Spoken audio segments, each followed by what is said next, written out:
Yeah, so while he's doing that, I'll just introduce myself. As you can see, I have not used this platform.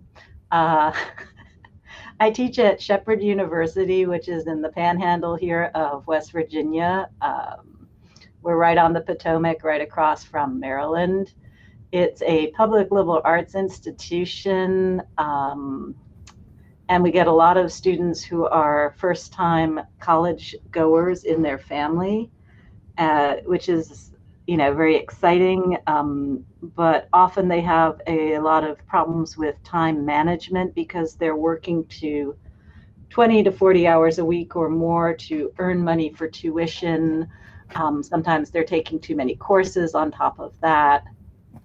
I've been teaching here since 2004, and generally I teach foreign languages, French, German, and Spanish, but on occasion I have taught world literature, English composition, and film studies.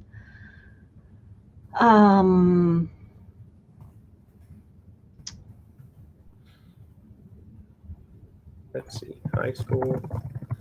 Yeah, so college. Up until COVID, everything was face-to-face. And then when we went online, we used our learning management system, which up until now has been Sakai, though we're changing to Brightspace. And we also used Zoom. And so, and I hadn't actually taught online. I know that there were online courses or hybrid courses way before Zoom, way before COVID. And there will certainly be online courses after. And so for me and a lot of my colleagues, it was a real learning curve.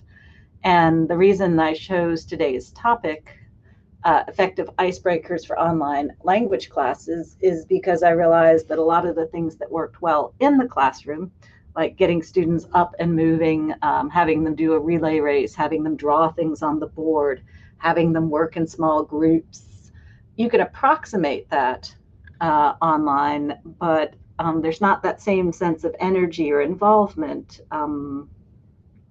I found that a lot of students initially weren't even turning on their cameras. There was this tendency to be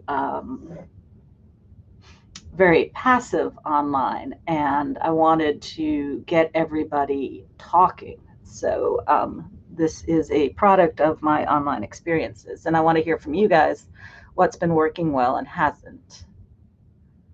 So how are we doing with the poll?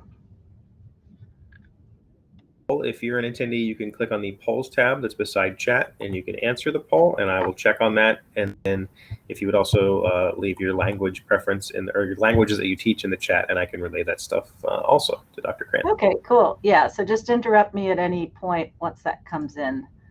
All right, so I'm sure if you guys teach language, I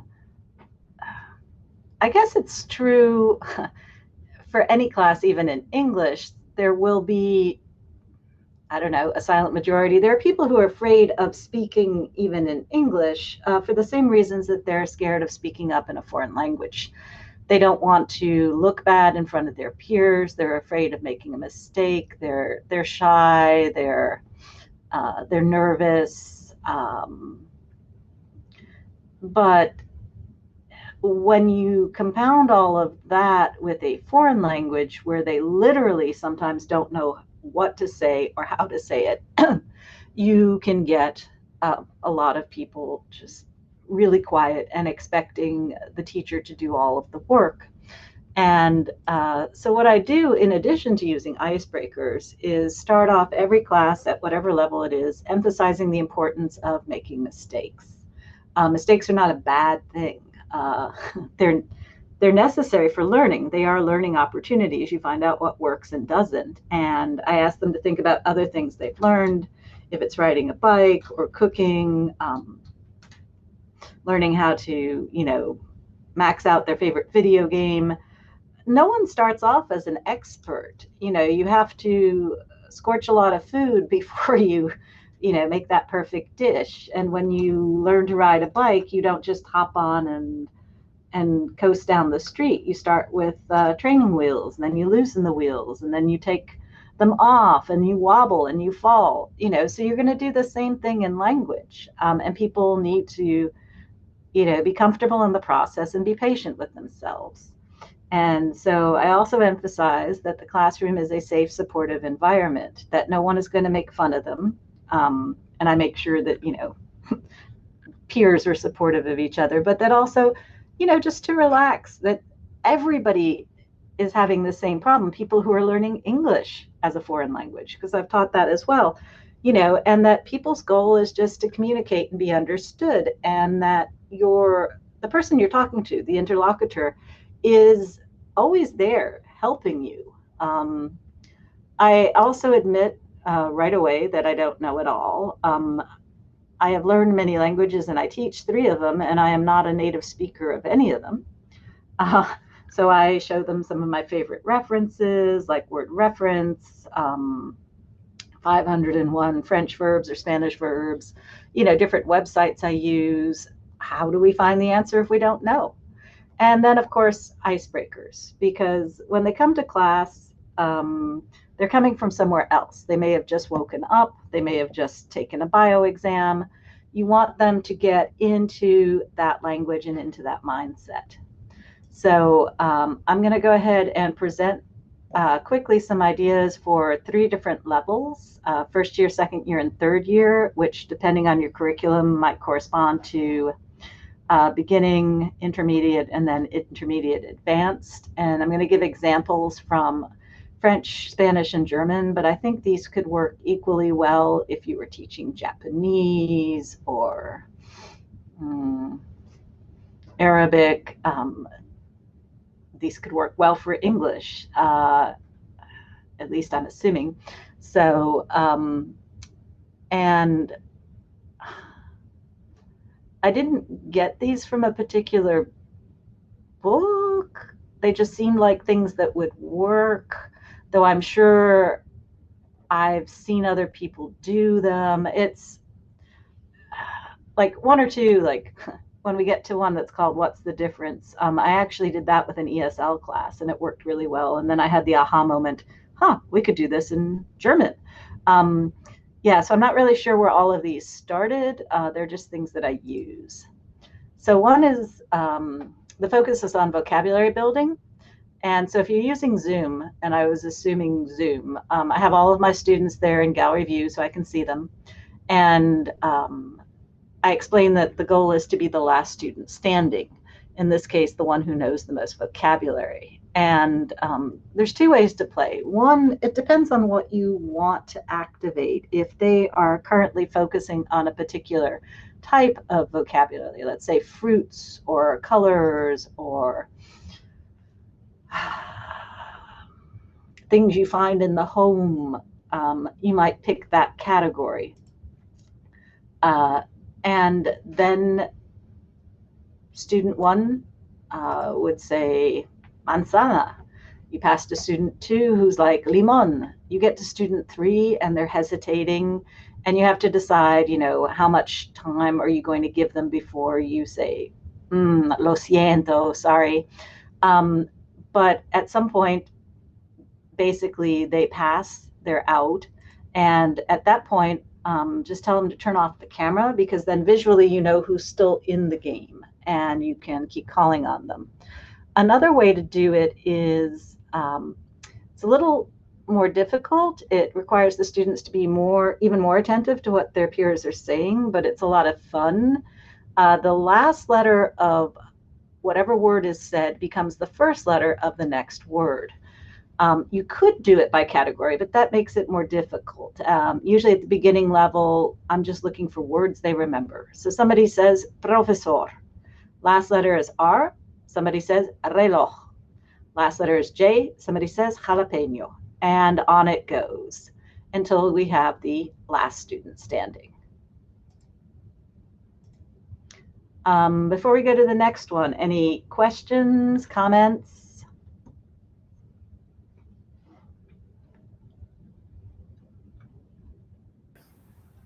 Okay, yeah. This is the part at least in Zoom, usually I can see students. We do have one that says they're not seeing the slides changing. Are you? The slides are changing. Are you seeing them change? No, no, we're just seeing like a static, your opening slide.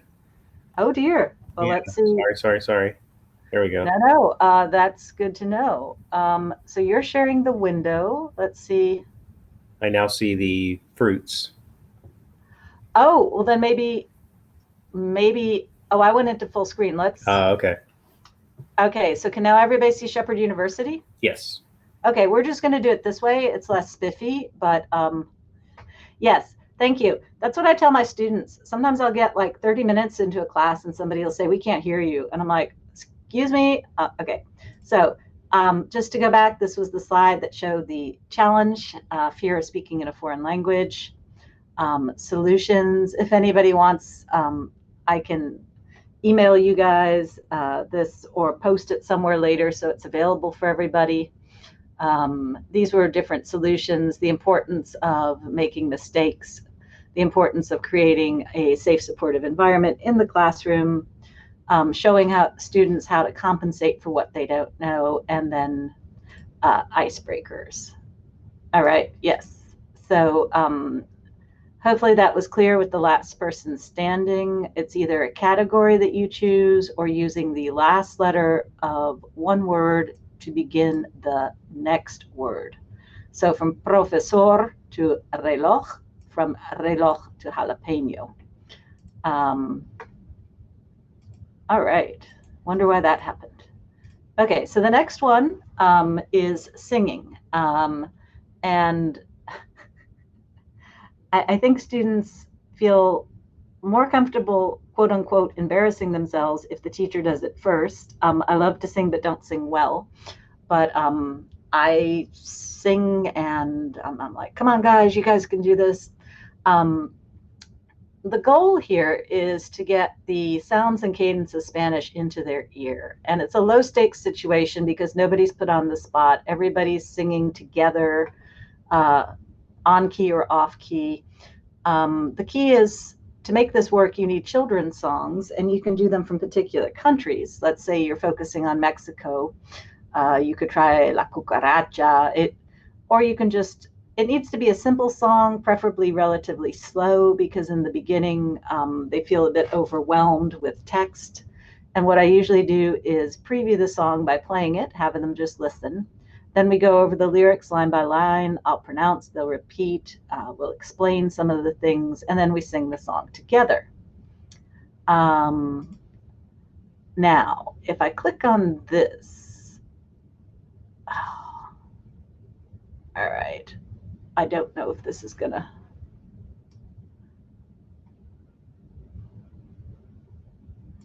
Actually, I'm a bit nervous about this. I would be taking you to the internet. We'd be listening to the song. I'm just going to leave it where it is. I will sing you the first verse. But basically, it has images. So it starts off, I am a pizza full of cheese, covered in tomato sauce, what have you. And it's a video, but each picture corresponds to a line so that they can visually see what is being said, and it has subtitles in Spanish. Now, if you want to learn more about the person who does this, there's a woman, Charlotte Diamond, and she has songs in English, Spanish, and French, and they're quite catchy. I sang this one to my daughter, and now she's like, Mama, it's stuck in my head. Soy una pizza con mucho queso, llena de salsa de tomate. What comes next? And then the chorus is soy una pizza, soy la mejor. And what's cool about this, in addition to just being a fun song, it describes ingredients. You can see that it uses articles, and at one point it shifts from present tense to simple past, because the pizza, as it's going to the box, falls on the floor. And then there is a sad, slow part. Fui una pizza, una linda pizza. So I was a pizza until I fell on the floor. So that's something else that seems to work. And there are songs for the alphabet, songs for numbers, songs for pretty much anything. And at a higher level, you could use pop music, but usually at the beginning level, something simpler works. Okay, now that people can actually see the slides, any questions or comments?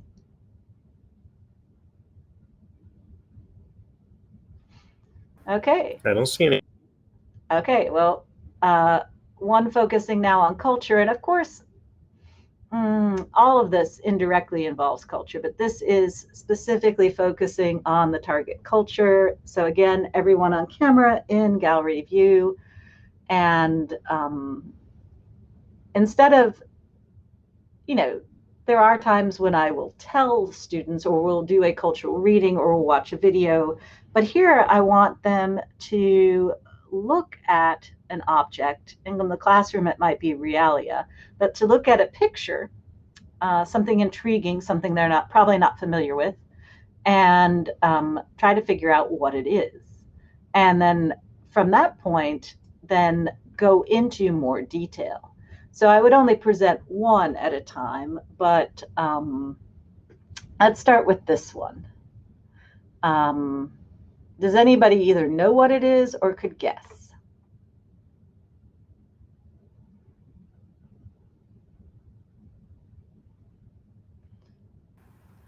Gabriella says it's a cake.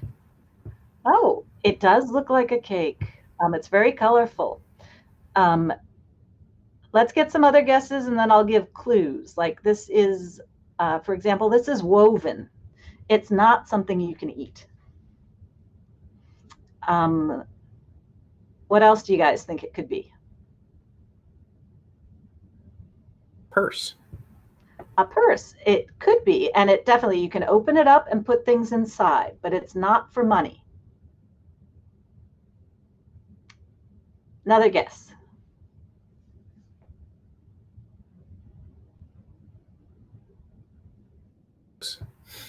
Yes, this is called a tortillera, and it's where they put the fresh tortillas to keep them warm. And I guess if you're eating outside, also to keep any insects off of it. And, this could either, go from there to the internet to show the different styles. Tortillera also refers to the press that you use to make the tortilla. So it might be fun to show a video of how you get the masa dough and you put it in the tortillera and flatten it and then put it on the griddle. We could do the same thing here, seeing if anybody recognizes this artist. It happens to be a self-portrait. I'm sure who recognizes the artist?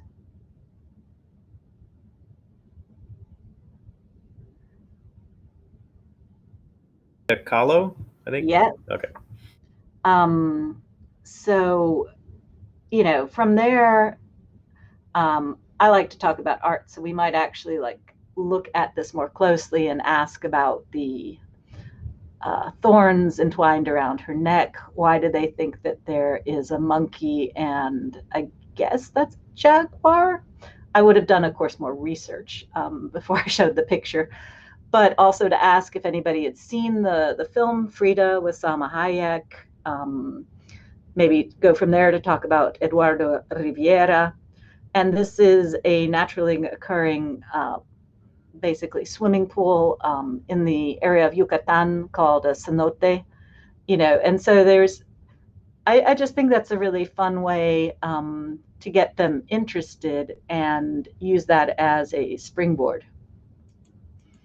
Okay, so any questions before we go to the more intermediate level? Or if you've tried something similar, Don't have anything yet. okay. Well, this one, I think, they can all work very well, and they can also just fall flat. It depends. I don't know. It seems to depend on the day, the time of day, even with the same class of students. But this usually works well. So at the beginning, I present a picture and I ask them to write a caption in the target language. And usually I'll pick a photo from current events. I'll show you one. But you can also use the cartoon and take away the caption, or just a cartoon image without words. It reminds me, I think they do it in the New Yorker, where they'll have a cartoon and ask people for captions. I think that's where I got the idea. Sometimes the students will see the image and they can't figure out how to say it in the target language. So this one, for example, for German. So the first thing is to have them sort of talk about what they see. They probably won't recognize this woman, and I won't tell them who it is yet, but what do you guys see? Tell me what you see. What seems to be going on?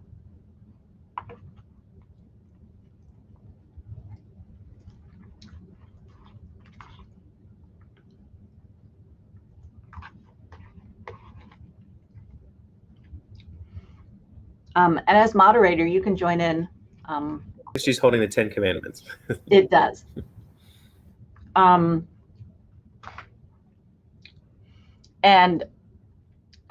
if you can read German, it basically says you shouldn't use like a gas-consuming car. You shouldn't fly.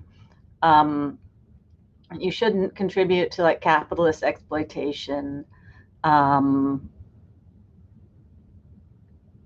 Let's see. So it's commandments, but it's not our 10 commandments. And, you know, she has a certain look on her face. You know, so this was an ad that was run in newspapers and magazines over there, much to the discomfort of this lady. So it must have been photoshopped, or who knows how. How would you describe the look on her face?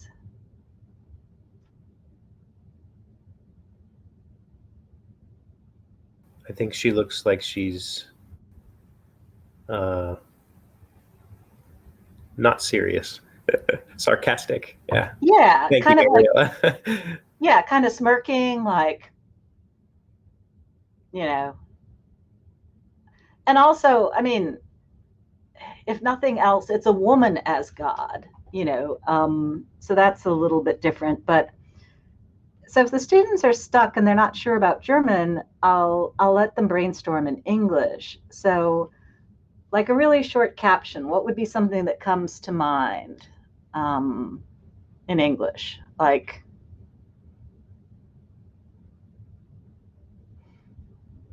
you know, and we try to be lighthearted with it. So it's like, toe the line, bitch. Sorry. You know, something, you know, like, what does it feel? What's the vibe? My way or the highway? What would you guys say?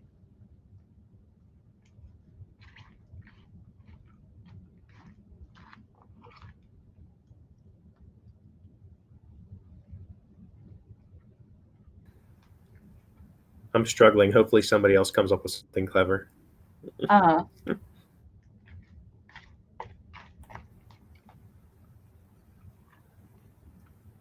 Godness of this class.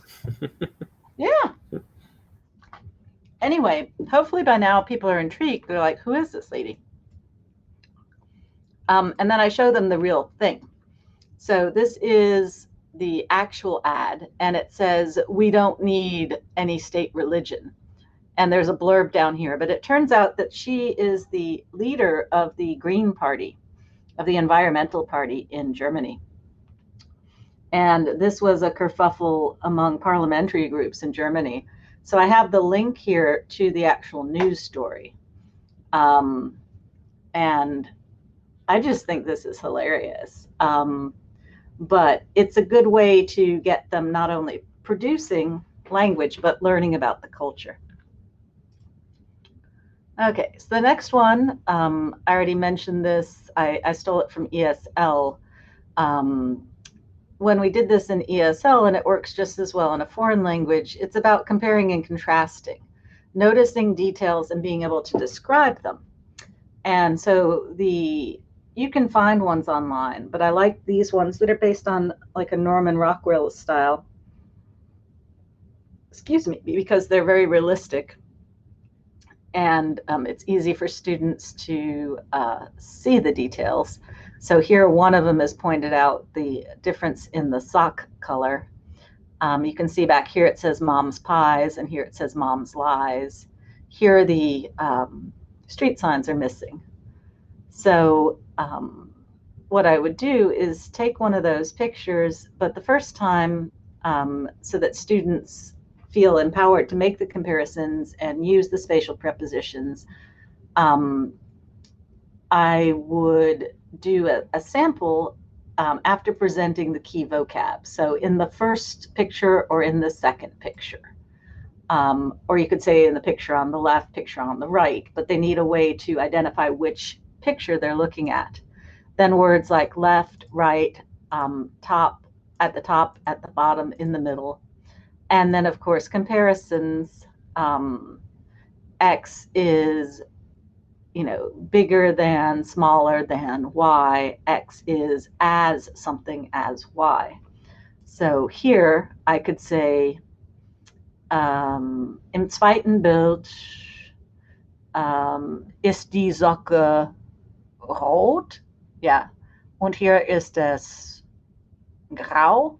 It's really hard to tell. It's easier when the picture's up. Now, one of the things they're going to run into is that they don't know the word for street sign. And if I know the word, then I will type it so that everyone can see it, Straßenschild, and then there'll be words that I don't even know. And that's when we hop to word reference. But they get really good at this and really competitive. And so I think it's a good way to get warmed up. Okay, questions or comments so far? I like that. Oh, cool. Yeah. I used to have a coworker teach me Spanish that way. Yeah.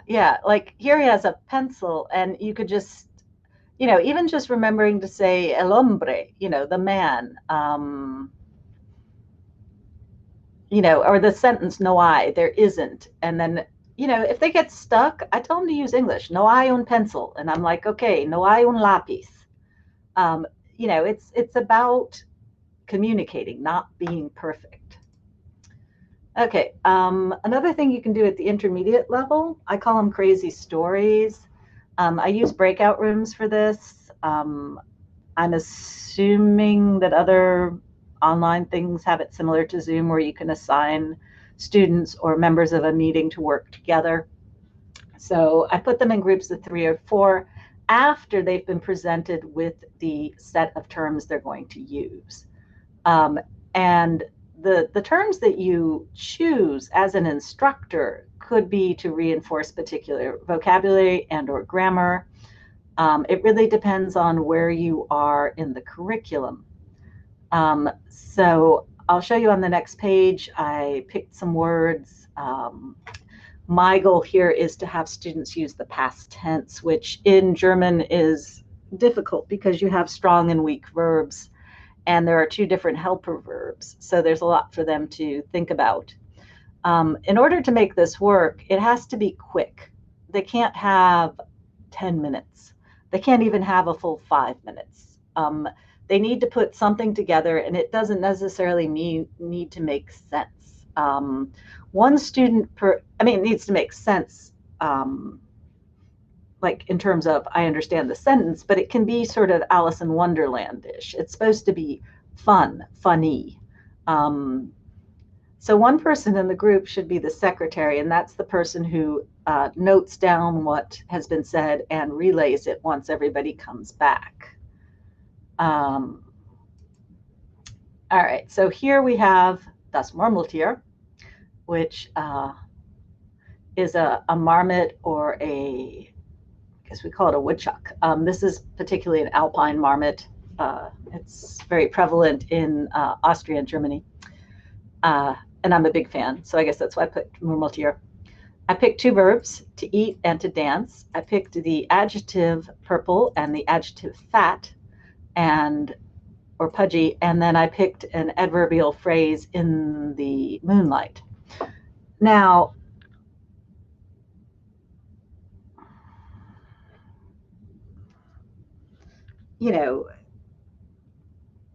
I'm thinking usually it's like 3 or 4 sentences. You could put all of these into a single sentence. It depends. Since they're in a group together, the stronger ones help the weaker students.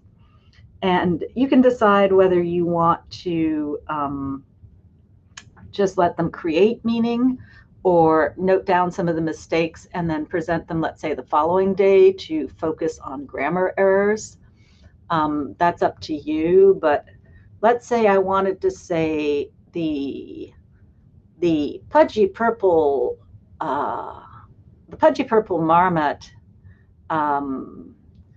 ate some grass and then it danced in the moonlight. That would end up being das dicke lila Murmeltier hat viel Gras gegessen und dann hat es glücklich im Mondlicht getanzt. There's a lot going on there. It's dealing with not just past tense, but word order, which is a real bear in German. But I think this generally works well. Comment from Gabriella that says it's not about communicating. It's about communicating, not about being perfect. Yeah, definitely. But sometimes, depending on the student's learning style, they really want to know, did I say it right? And so sometimes I will jot down a sentence or two from each group and I will type them up the next day as a different kind of, not as an icebreaker, but as a warm up saying, okay, here's a few sentences from your stories yesterday. Can you guys be the teachers and figure out what's wrong?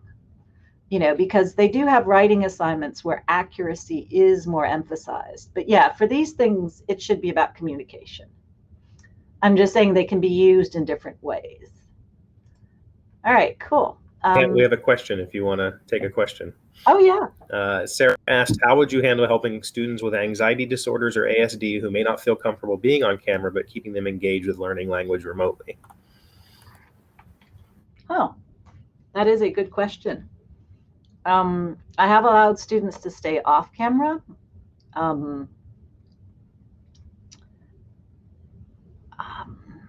I find that very hard, I guess, as an old school teacher.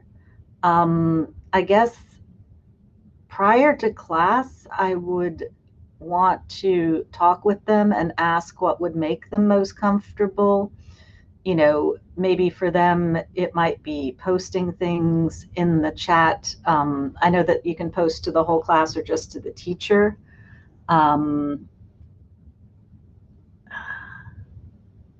Yeah, the important part is to keep them engaged and learning. I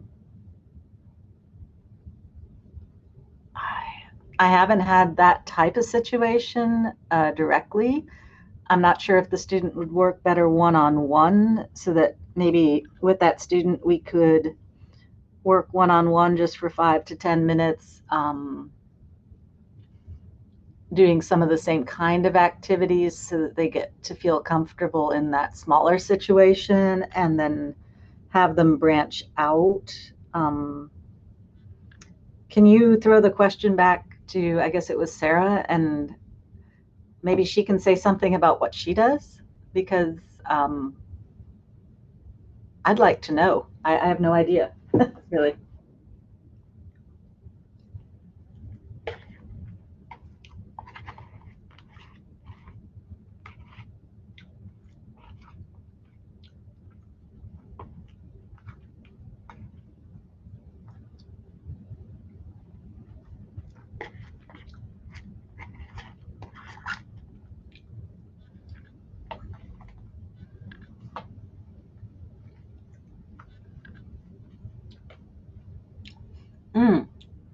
And while we're waiting for that answer, can you tell me like what levels people teach and what languages, if that came in?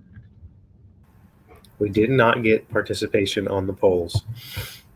Oh. Yeah. See, I feel like I'm having a student problem here in this class. No, I'm teasing, guys. It's really hard for me not to see you, but that's okay. Hopefully this is helpful. She was asking to know from her parents' point of view, her daughter had Spanish this past year remotely and found it very difficult to participate. Ah, oh, a lot of my students, I agree. Um, a lot of my students complain bitterly. They felt that they missed the support of their peers, just the camaraderie, the energy that came from class, the physically being there and keeping on task. And particularly with larger groups, I do some tutoring online. And if I'm sharing a screen, there are times when I can't see the whole class, only part of it. And yeah, I think that online teaching, well, I wouldn't even call it online teaching. Online learning can work if it's a self-guided class. I've taken things online at like edX and Coursera, where there's a lot of videos, and that's good for students who learn well on their own. But no, there's definitely limitations. And so even with these icebreakers, I noticed when I was doing, for example, what's the difference? There would be two or three people who would volunteer a lot, and then the rest of them would volunteer maybe one time per icebreaker. And I just let that be. Um, so yeah, that's a tough question.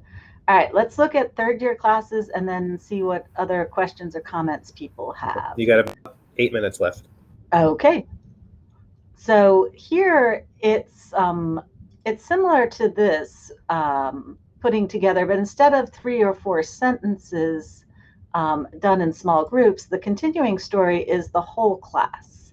And they're at the level now where they know how to say quite a bit, but specific vocabulary or specific turns of phrases aren't there.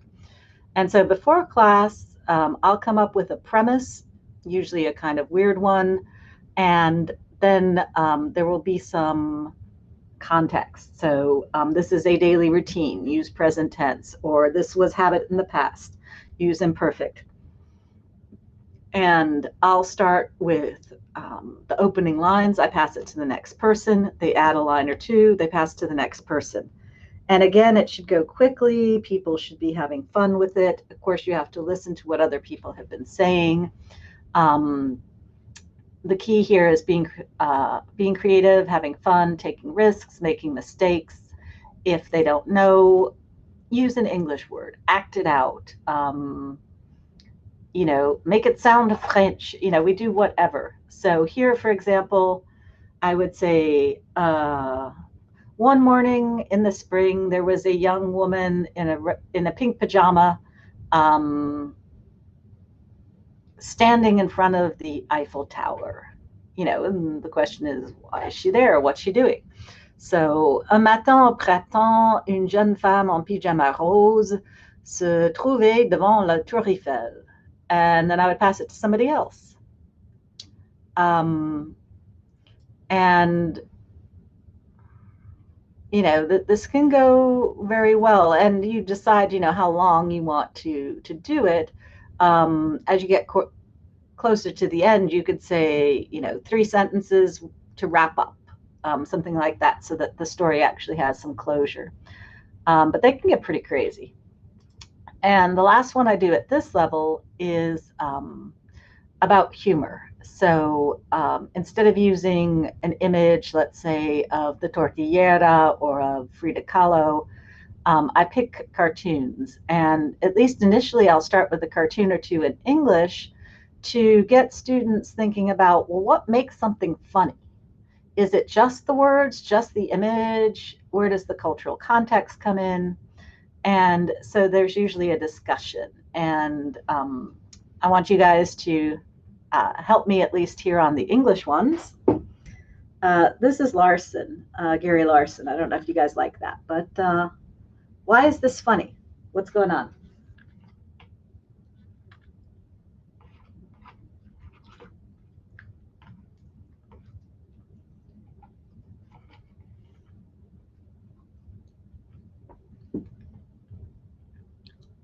Shark is getting people to run towards him. Yes, by screaming bear, bear, which is funny in and of itself, because they're like, oh my God, where's the bear? Where's the bear? But what do people usually say at the beach? What's the call of warning that usually happens at the beach? Shark. Shark. Yeah. Okay. So, you know, but I point out to them that if somebody had never been to a beach or didn't know what a bear was, this wouldn't be funny. There are things that are being assumed. All right. Some holy man, dude's got it all backwards. Okay, so this is definitely a play on words, but it does suppose some cultural knowledge. Why is it funny?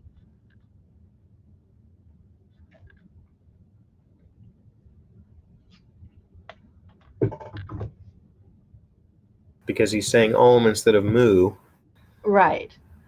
But if somebody, and I mean, nowadays we're all familiar with meditation and, sort of Asian Oriental mysticism, religion, but somebody might not recognize who this guy is. So that's, yeah. So let's just look at, I have one each for each language. And here I'll just briefly explain them. It says, hast du den Schlüssel unter die Fußmatte gelegt? Natürlich nicht. Da sucht man doch zuerst. So we have a couple, it seems like, and she says, did you put the key under the mat? And he says, of course not. That's where people look first. So it's a normal kind of question. People do hide keys. This is the cultural component. And extra key places they can find them. He didn't put it under the mat. But what's funny about it? Mat. Yes, he put it on the mat. Now, this next one in French is literally a play on words. The word travailler means to work, and travailler sur means to work on. And it can mean literally to work on, like I'm working on my desk, or it could be I'm working on this project in a more figurative sense. So the mom says, alors sur quoi tu travailles en ce moment à l'école? So what are you working on at school right now? And he's like, well, duh, on a table. Okay. I find that pretty funny. Yeah. So, but it makes them realize that a verb that they know, travailler, and just that subtlety there. And of course, the situation with the mom trying to make, extract information from the kid about his classes or what he's learning. And then this one is about pronunciation. So it says, literally, how do you say eyes in English? And the person says eyes, but with a Spanish pronunciation. And then the other, I guess, dinosaur says, no, ice, ice is yellow, the word for ice. Yellow, and the other person hears yellow, ice as, no, yellow is amarillo. So it's this whole thing about words that sound the same, but only when pronounced in a Spanish way. So in Spanish, ¿cómo se dice ojos en inglés? Ice. No, ice es hielo. No, hielo es amarillo. Aha. Anyway, I'm a big fan. There's always one or two students in the group who get it and are able to explain it to the others. So that makes them feel, smart, and it's fun for them to see the light bulb go off. So I know we're out of time. Do people have comments, questions? I hope this was in some way helpful. That was cute. Sarah said that she majored in German in college and loved the recommendations you're providing to keep the conversation going with humor and attempts to use the language. Whether it's correct or not, I think it's a great way to keep the conversation going. And she also said that's a very literal German joke. Yeah, true. If we went back there, it does reflect, just German idea of like order and how things are done. We could go into all of these a bit more, and just what does humor say about culture, and are there types of humor that transcend culture, can they find, for example, an American cartoon that they think would be hard for people in other countries to understand? And what's interesting in this context, if you wanted to take it further, like with movies, there are remakes, like Three Men and a Baby, which is a comedy, and it's been done in the US. I forget with who. The remake's really bad. See the original French one. But the original French one is very different because of the French context. The premise is the same, Three Men and a Baby. But when you do remakes, it's not just about changing the setting from Paris to, let's say, LA.